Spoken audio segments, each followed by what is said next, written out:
Good day, everybody. I'm Shmi, and I'm at Guides for Path of Exile's Ruthless mode. If you're enjoying the content, please hit that like button, and feel free to subscribe if you'd like to see more.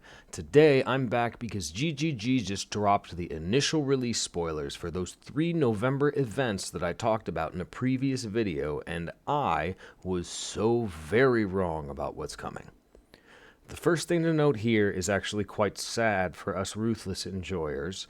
All 3 of the events are going to be based on non-Ruthless League.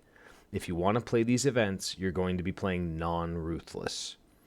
At least now, we have a start date for those 3 weekly events, though, November 3rd. That means that including today, the first event starts in 11 days.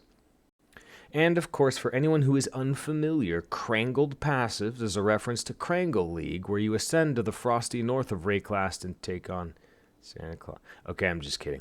Krangled is a joking reference to everything being laughably and hyperbolically complicated, so when they say Krangled passives, they're going to be having fun with the passive tree.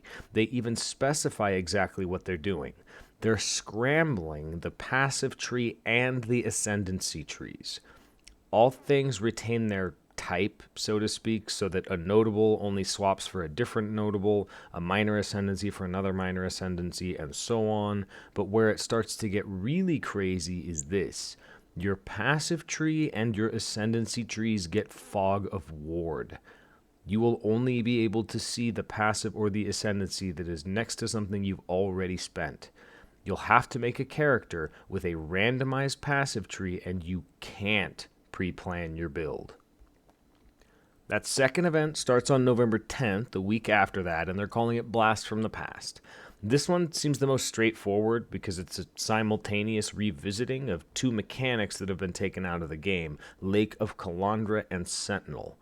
I don't remember Sentinel at all, so I think I may have missed that league. I also remember that I really liked Lake of Calandra, but it was way overtuned.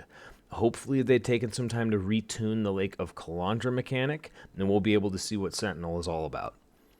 The third and final event starts on November 17th, and they're calling it Shifting Stones. In case 2 league mechanics weren't enough for you, well, the final event's going to feature 5, each with one of the new active keystones from the most recent 3.22 Ancestor League patch. These mechanics get assigned per area, but those assignments shift every 15 minutes. That means that it's going to be predictable and relatively easy to farm up things like cluster jewels, timeless jewels, and blight oils. And just so everyone knows, you will need to create a new character for these events. You're not going to be able to use your existing character. You're going to have to make a new character day of, just like all the other races and special events. The Krangled tree event sounds really fun to me. Sentinel League looks kind of interesting, and I really would like to try Calandra again. The last event seems like it might get a little nuts because of how quickly you can farm up some specific things, but even though there aren't Ruthless versions, all 3 of these events sound like a ton of fun. So I'm sure that I'll be taking a look at them. I mean, why not? There's prizes. Thank you all for watching, and until next time, take care, Exiles.